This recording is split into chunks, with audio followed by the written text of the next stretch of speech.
Hey guys, it's me, Zyax78, back for another video. Yeah, crazy, I know. Today's video is gonna be a discussion. We're gonna jump straight into the discussion. At the end of the video, I have channel updates, so I'll let you know when that happens. Not like big updates, but just showing you where I'm at type thing.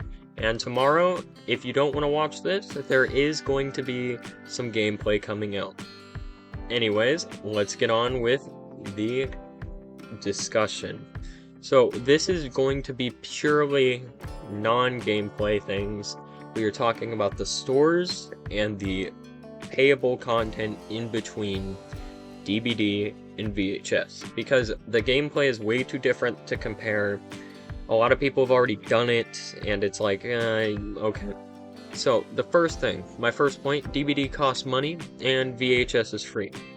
This is my personal opinion why VHS is a little better when it comes to anything in their store, because DVD's cosmetics, they cost around $10 a piece, and you're paying for a $20 game. I've seen one VHS cosmetic that's cost that much. There have been some that got to like 8 or 9. There's been 2s, 3s, but it's never gotten to like crazy amounts that's stupidly expensive. Now, it will, I guarantee there will be cosmetics that cost more than others, but at the end of the day, VHS is free. And that also brings me to my next point, that I do believe the conversion rates are better, because in DVD, if you spend 20 bucks, you are getting around 2,000 Eric cells. You are not going to be getting like a crazy number. In VHS, for 20 bucks, well, it's 25, but you're still getting 3,300, which is more than you would get in DVD. Now, that's around the amount you would get if you paid $30, which I'm not even sure if there's a $30 Eric pack, but, you know, that's what it would be. And I believe that is one of the selling factors. And there are really big points coming up, but this is one of the reasons I think VHS's store setup is a lot better, along with it being a free-to-play game. Because DVD, while they have a paid game, they also have obviously paid licenses, which that makes sense, but then they have paid cosmetics, and you can argue that, oh, you could unlock this in Clown for shards, or you could unlock these yellow outfits for shards. One, the yellow outfits look dumb. They're not dumb, they're just colorations. Two, literally, the Clown skin costs like 21k, which is more than 3 characters. No, it's actually just 2 characters and some change, but it's a lot, and you cannot progress through the game getting outfits for characters if you have to buy the characters with Eric cells after you've already bought the $20 game. Okay, that brings us into my next point, so this is specifically for Survivor and teen players. Obviously, Monsters do have a little bit of this, but some VHS outfits transfer between, like, you know, your characters. So for Monster, it's less definite because, yes, they're monsters, they're unique, they can't really be fitted with the same clothing. But for teens, all teens, except outside of a few exclusive outfits that go per teen, they all have around the same clothing wardrobe. Like, if you get the werewolf movie shirt, you can wear that on anyone. If you buy a shirt from the summer event that's going on right now, you can do that and get it on everybody. So yeah, that's why I think that, you know, survivors / teens in this game have a lot better choosing their outfits than survivors do. Because survivors have to build up on a character, and if they switch characters, all that progress they just had in outfits is gone. Okay. Into the next point. Paying is not a requirement. This goes along with the VHS is free.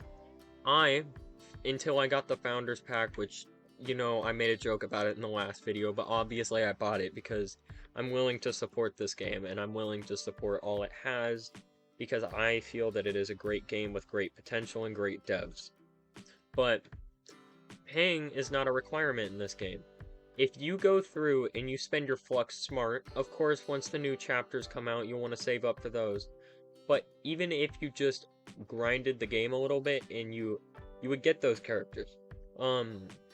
You know, you could get any of the summer event stuff, even the Shark Wart, or as I like to call it, the Shark. You could get him without paying a single dime, by just grinding. And sure, it's a lot for a skin, but you gotta remember, that's their only monetization for this game. And they give a lot of skins out for a lot less that you could just get. And even bundles, which bundles are the main way I feel like a free-to-play player should take their path. Of course, for monsters, you can't exactly go for bundles all the time. But bundles give you a ton of cosmetics in one go for a little bit cheaper than buying a bunch of random cosmetics that you would find in the store. And typically bundles transfer between your teens. It's mostly for teens, and you know, I bought the sticker set bundle, but there was really no point in buying that, to be honest, because it's just a couple stickers. But still, paying is not a requirement. And now we're going into the next point, which the reason cosmetics are their only monetization is because it's free to play, obviously. But this also allows them to make cosmetic options. And you could argue behavior uses cosmetics as their only monetization, but the game costs money, the licenses cost money, everything costs money in the end. Even if you grinded out the game like 2,000 hours, I doubt you would get up enough shards to get every single killer and survivor in that game that doesn't cost license money. But in VHS, on the teen side, you have shirts, you have pants. It's not just head, torso, and legs. You have shirts, pants, you know, shoes, socks, everything a teen would have. Face, hats, that type of thing. Well, it's hair, but hair and hats are together. Same thing. And for Monster, you actually have more now, because you have the little, I forget what they're called, but they're the things that follow you around when you're exposed. You can customize those. You can customize the feasting animation. You can customize the hit animation, the rage, the scream bubble, everything. Monsters have face properties. They have torso and all that, of course. But they have traits, which is just, it's like a template that you can just put over your monster. And it gives you so much cosmetic creativity in this game that DBD just does not give its player base. And it's not like DBD can change this now, because they'd have to rebuild every cosmetic from the ground up just to make that system work. But I think that VHS does it in a really stupidly good way.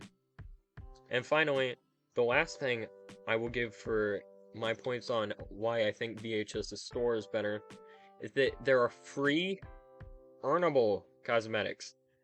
Now, this is a little bit off store, but remember, their only monetization is by cosmetics. So, by giving you the chance to earn cosmetics, yes, that does reduce their profits probably a little bit, but it also shows that they're wanting to give the players rewards for committing to their game and not having to pay. They don't have to pay to get these rewards. If you grind out all the movies, I'm pretty sure each individual costume is a little different. Sure, they all look about the same, but there are minor differences. And sure, you can't put other cosmetics on your costume, but it shows that you've played the game. And you even get traits and stuff for monsters throughout there. You get shirts for teens as you go out their journeys. They give you a lot of free cosmetics. You should see the starting cosmetics you get. Heck, the Pride bundle, that gives you a good amount of cosmetics, and you don't even have to pay a dime for any of that. You just get it as you log into the game. The Founders Pack is jam-packed with a lot of cosmetics. I mean, you could argue that, yeah, grinding for them is a little bad, because people paid $100 for that, and I would partially agree. but I think they put like $60 of, just straight content in there, just from the fan bucks, because it's around probably about $40-50 just from fan bucks, and then the rest of the cosmetics definitely do make up for it, in my honest opinion. But anyways, guys, the rest of this video, obviously leave your thoughts in the discussion. I'd like to see your opinions. Make sure to tune in for the monster gameplay tomorrow. Because the monster gameplay, it should be a little bit more high detail because I changed my Streamlabs settings. So I'm hoping that the quality stays this time. It looks so much different when I watched it this time over. It looked a lot better, so we'll see how the transfer to YouTube goes. Anyway, for you leaving here, I will see you in the next one. But people who want to hear about the Twitch update that I'm about to do. So I'm not going to be streaming yet. You might notice how I've been posting my Twitch link in the description of every video. But I will when I learn more about it. I just gotta learn how to get the chat overlay on my screen when I'm playing. And also I gotta find time to do it because, life gets in the way of everything, huh? But that's about all for my channel update. Like I said, not much to worry about in terms of update. It's not like I'm leaving on a hiatus again, like the last 1,500 times I've done that. And I'm really sorry about that, but this time, as long as this PC stays here, I will stay here. So anyways, guys, that's Zyax78, and I will see you tomorrow.